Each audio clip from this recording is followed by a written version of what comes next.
The Cleveland Cavaliers story in the 2015 to 2016 season is one of the most intense and emotional narratives ever experienced in the NBA. This wasn't just about winning a championship on the court, but about a process of redemption for a franchise that had long been dogged by disappointment, for a fan base that endured a 5-decade sports drought, and for a homegrown superstar who, once deemed a traitor for leaving, found a way to fulfill his promise of bringing a title back to his homeland. When it all culminated in a championship in 2016, it shattered one of the most enduring curses in American sports. It was a saga that blended drama, reversals of fortune, and a decisive triumph over the ghosts of the past. To grasp the deeper meaning of the Cavaliers' 2016 title, one must rewind several decades. Cleveland is a traditional industrial city that hadn't celebrated a major professional league championship since 1964, when the Browns, of the NFL, won the league before the Super Bowl era. Over the years, the city's sporting heartbreak became defined by iconic and negative moments, such as the drive in the NFL and the shot in the NBA.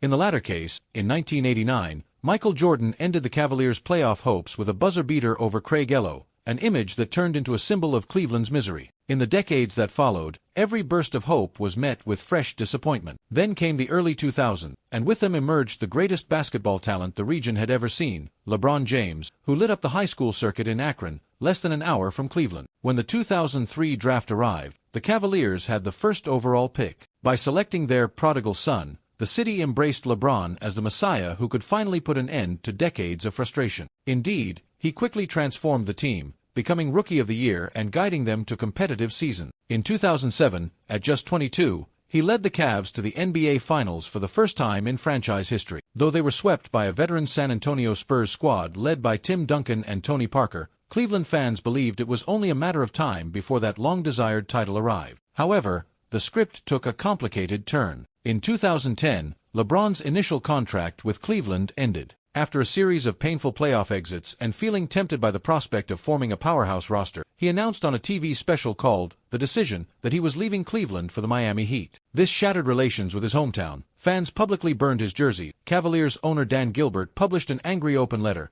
and the hero once worshipped in northeastern Ohio was now persona non grata in Cleveland. Meanwhile, in Miami, LeBron reached 4 consecutive finals alongside Dwayne Wade and Chris Bosh, winning 2 titles in 2012 and 2013. Every time he hoisted a trophy in South Florida, fans in Cleveland felt a renewed sting of resentment, believing their fleeting chance at glory had slipped away. Yet fate still had surprises in store. In 2014, after losing the finals to the San Antonio Spurs, LeBron became a free agent again. To everyone's shock, he decided to return to the Cleveland Cavaliers. In a heartfelt essay for Sports Illustrated, he explained that he wanted to win a championship for the place he called home. The tone was strikingly different from the pomp of The Decision, filled instead with humility and a recognition that he needed to make amends with Cleveland. While some bitterness lingered, most of the fan base welcomed him back with open arms. Above all, they could dare to dream again. During this time, the Cavaliers were rebuilding their roster. The team already had Kyrie Irving, a gifted young point guard drafted in 2011 who had shown remarkable offensive prowess. Then, in 2014,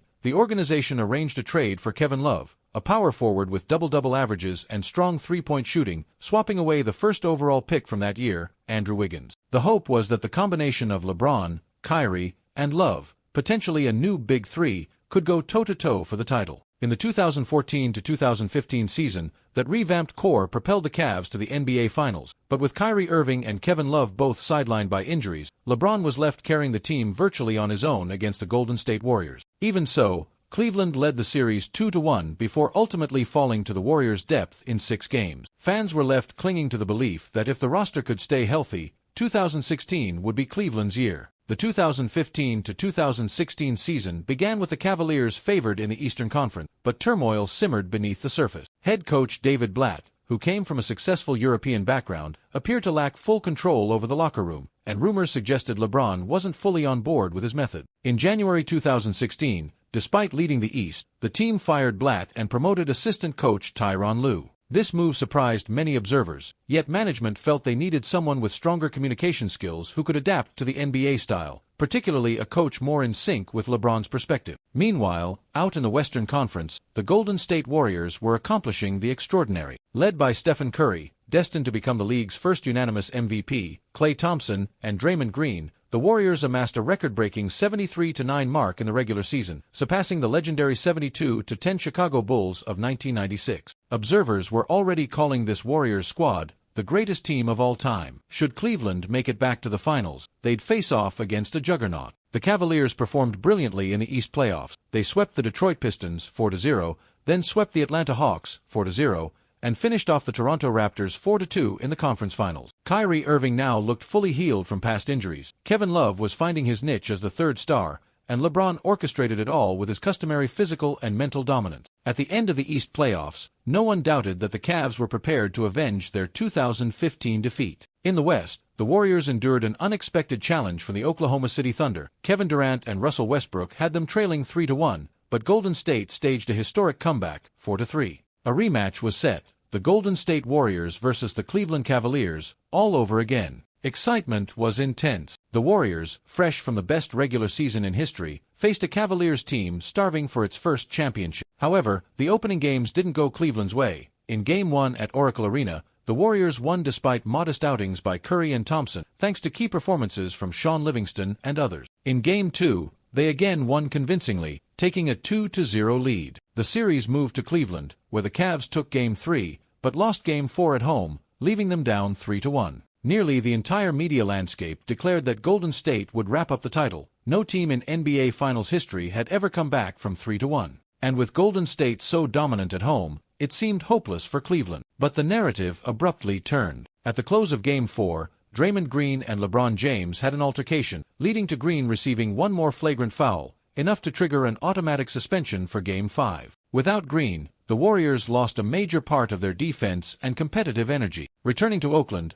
LeBron and Kyrie Irving both erupted for 41 points, a feat never seen before by two teammates in an NBA Finals contest. The Warriors, despite 37 points from Klay Thompson, couldn't keep up. Cleveland won 112-97, trimming the series deficit to 3-2. Hope flickered. Then, in Game 6 back in Cleveland, the Cavs stayed on the offensive. LeBron again scored 41, while the Warriors, plagued by foul trouble for Stephen Curry, looked disconnected. The 115-101 final forced a dramatic Game 7, with momentum increasingly swinging Cleveland's way. That deciding game took place on June 19, 2016, at Oracle Arena. The Warriors now faced enormous pressure. They risked squandering a 3-1 lead and staining their record-setting 73-win season. Cleveland, on the other side, could finally bury its 52-year sports drought. The contest was fierce and tense from start to finish, with neither side ever pulling ahead by more than a handful of points. Stephen Curry and Klay Thompson knocked down vital shots, while LeBron, Kyrie, and Kevin Love willed the Cavs to remain neck and neck. In the final quarter came one of the most iconic plays in finals history. With the score tied at 89-89 and just over 2 minutes left, Andre Iguodala burst out on a fast break for what looked like a wide-open layup. But LeBron James dashed down the entire court and, in a desperate leap, blocked Iguodala's shot at the backboard, a block forever known as the block. It became the ultimate symbol of Cleveland's refusal to lose. On the ensuing possession, Kyrie Irving found himself isolated against Curry, delivered a sharp dribble move, and drilled a three-pointer to put Cleveland up 92-89. The Warriors failed to respond, and in a transition attempt, LeBron was fouled on a dunk, converting one free throw to make it 93-89. With just seconds left, Golden State couldn't recover. The final buzzer sounded, and for the first time in team history, the Cleveland Cavaliers were NBA champions, completing the greatest finals comeback, from 1-3 down to 4-3, ever. The scene at the buzzer was pure catharsis. LeBron dropped to his knees, crying openly, exclaiming that this was for Cleveland. Kyrie leapt in joy. Kevin Love sprinted around hugging everyone, and the entire roster joined in a celebration that felt like a dream come true. A city that had once burned LeBron's jersey in anger was now embracing him as the ultimate hero, fulfilling his vow to bring a trophy home. The revelry lasted days. The championship parade drew hundreds of thousands of fans, all cheering the end of Cleveland's reputation for heartbreak and asserting a renewed community pride. In his trophy acceptance remarks, LeBron kept it brief yet unforgettable. "Cleveland, this is for you," perfectly encapsulating the 52-year gap that had now vanished. Looking at its legacy, that title carries many layers of significance. For LeBron James, it was the ultimate validation, leading a historically losing franchise to an achievement few considered possible. For Kyrie Irving, it was proof he could step up in the most critical moments, delivering one of the greatest clutch shots in finals memory. For Kevin Love, It was vindication of his role as a vital contributor in high-stakes situations, spotlighted by his tough final stop on Curry. Even the supporting cast, J.R. Smith, Tristan Thompson, Richard Jefferson, became eternal fan favorites, each playing unique and pivotal parts in key matches. In broader sports terms, beating a team that went 73-9, an all-time regular season record, was staggering. The Warriors, widely seen as favorites, had that 3-1 series lead. By flipping those odds, Cleveland reaffirmed the timeless basketball truth that even impossible-seeming deficits can be overturned by a united, driven roster and a generational leader like LeBron James. Defying all odds became a tagline for this triumph. After 2016, circumstances changed swiftly. LeBron stayed in Cleveland until 2018, making 2 more finals, both lost to the Warriors, before heading to the Los Angeles Lakers, where he'd eventually win another ring in 2020. Meanwhile, Golden State acquired Kevin Durant to form an even bigger juggernaut, although it, too, would later experience setbacks. But nothing can erase that summer of 2016, the moment Cleveland ended a half-century drought, the occasion on which a player once derided as a traitor returned to become the greatest hero in city history, and the creation of a storyline for the ages. For Cleveland's inhabitants, the night of June 19, 2016, delivered a collective catharsis. Thousands flocked to the championship parade,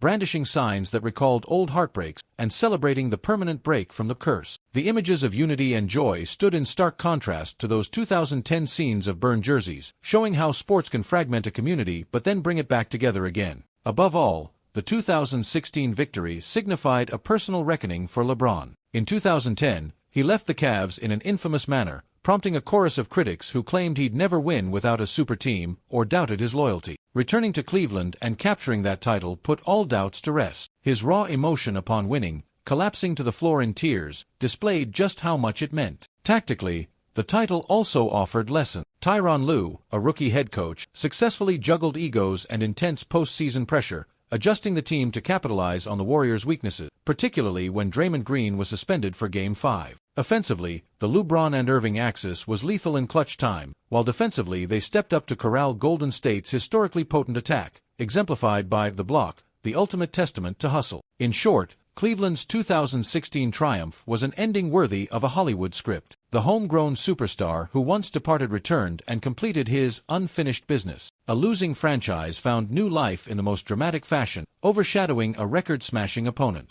And a city, mocked for over 50 years of endless sports misfortune, finally rejoiced in a shining moment. After that night, the notion that a 3-1 finals deficit was impossible vanished, replaced by Cleveland's example: if they could do it, anyone could. The city once ridiculed as the epitome of futility firmly secured its place among the greatest stories in American sports history.